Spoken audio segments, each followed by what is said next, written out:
next Sunday. So the Redskins win it 27-20 for John Lynch. Hey guys, Jigsaw0097 here. Just got finished watching the game and gotta say I'm not pleased with what I saw, so where to even begin?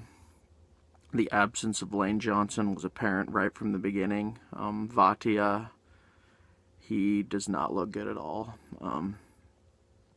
The fact that they left him out there the entire game as well is just completely confusing to me. I thought they would at least try to make a halftime adjustment for that, but in typical Chip Kelly fashion, they stubbornly went ahead and just kept him out. Once again, the refs, man, I saw at least 2 face mask calls that were not called. I mean, I'm not saying the Eagles played good football by any means, but again, I felt like the refs were against us right from the start. That late hit call from Fletcher Cox was total BS, if you ask me. He was already in motion, running at Kirk Cousins. What is he supposed to do? Just stop? I mean, just stupid. And then that sets up the touchdown, which basically, if that touchdown doesn't happen, then there's a good chance that we could have won this game. So that was kind of the game decider right there. But I don't know, man. Thank goodness this is Carson Wentz's rookie season, because I'm gonna give him a lot of slack. And to his credit, he was throwing a lot of great balls. He was just getting sacked like crazy. We had a Zach Ertz drop, key drop. I don't know. Overall, the Eagles just couldn't get it done. I'm not really looking forward to this Minnesota game next week now. Maybe the Eagles will shock us like they did with Pittsburgh, but the way that they're playing right now, it's just not looking good at all. So, yeah, that's where we stand now.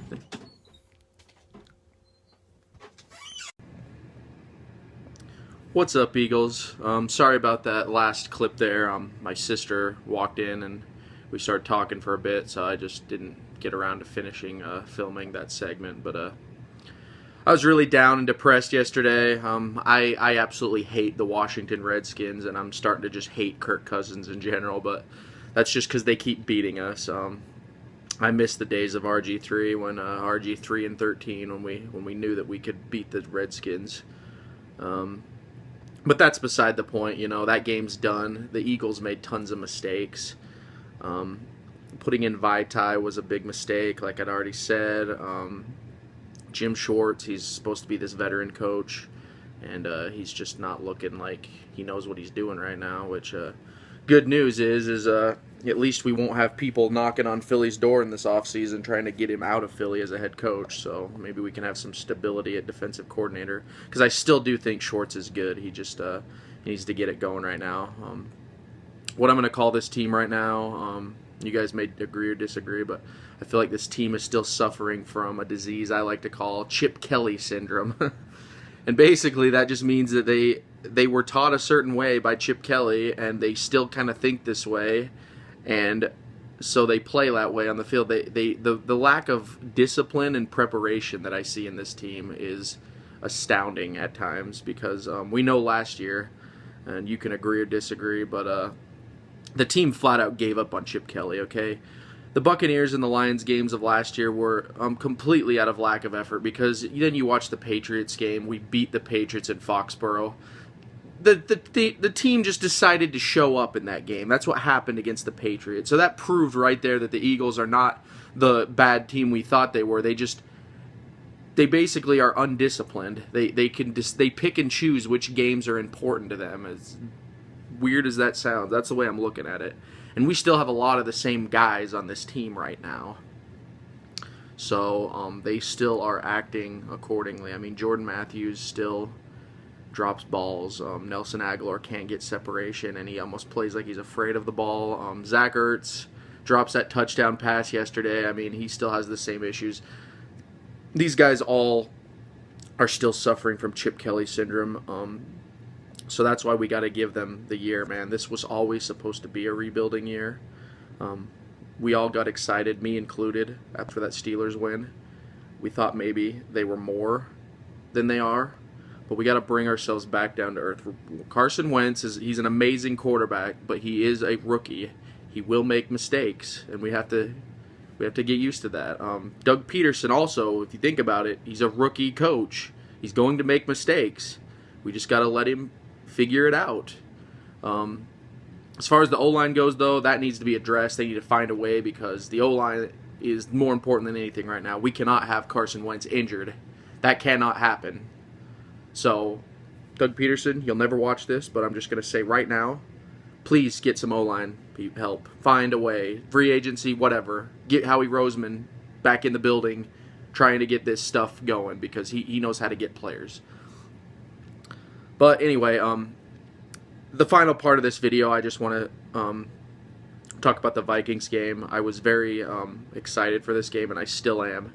Even more so now, guys, because honestly, I think the Eagles are going to win this game. We are going to give the Vikings their first loss because we have been embarrassed twice in a row. I think this team has a fire lit under their butts, as you like to say. And also, we know who Sammy Sleeves is. We know how he throws. We know what he does. I think we got some interceptions coming our way. The biggest concern with this Vikings game is the O-line. If Carson Wentz can't get protection, he's not going to make a single touchdown, and that's a possibility, guys. That's not on Wentz or anything. That's on our receivers not fast enough to get separation by the time the O-line collapses, which if we keep using Vitae, which I read today that he is going to use Vitae again, that is a possibility that the pocket is the collapses we saw yesterday at Washington will not even come close to what we see against the Vikings with that D-line. So, the biggest weakness, O-line. If we can get past that and our defense can help us win this game, maybe hold the Vikings. Like I said, the Vikings are scoring on average about 20, 24 points a game. It's pretty high, but it's not high enough to where they can just blow us out. And like I said, we know Bradford. If our defense, Malcolm Jenkins, I'm looking at you, Roddy McLeod doesn't know him as much, but they still practice together this offseason. If we can find a way to pick Bradford off and give us some points and then get our special teams going again, this game is completely winnable. And who the heck knows, maybe the Carson Wentz will just come out and surprise us and start throwing on a dime, even with the pressure right on his heels. So anyway, guys, I think we win this game, and then we play Dallas in Dallas next week after the Vikings, Week 8, on Sunday Night Football. I don't know if we're going to win that game, I'll be honest, the way Dallas has been playing. I would love to see that happen because Dallas has been on this streak right now. It is painful as an Eagles fan right now because we got up to that hot start. We thought we were going to win the division, and now we got to sit back and we just got to watch the Cowboys beat Cincinnati. Then we got to watch them beat Green Bay, and it's just depressing because it's like now you're thinking like what can the Cowboys do wrong at this point? Put in Romo, that's what I say. But anyway, so yeah, guys, don't lose hope as an Eagles fan. I know it's tough at times, so we've never really had anything to. We always have things to root for, but we've never had anything pay out in the long term. So. You got just don't lose faith in the team. We only have lost 2 games. The season is still winnable. Lane Johnson, you suck for getting suspended again. I will say that. But honestly, we can see this is perfect for Wentz and this rookie team and this rookie coach. Let's see the kind of adversity they can come over. And if they can't come over adversity, that they weren't who we thought they were, and that's the bottom line. So we got to see it. Anyway, guys, this is kind of dragged on to be quite a long video. Longer than I thought it was, but what do you guys think about this Eagles season? Do you guys still think that we got what it takes? Because like I've been saying, I still think the sky's the limit for this team. Maybe not in this season, but as time goes on, with Carson Wentz under center, the sky is the limit with this team. Anyway, guys, this is Jigsaw0097. I'll talk to you guys later.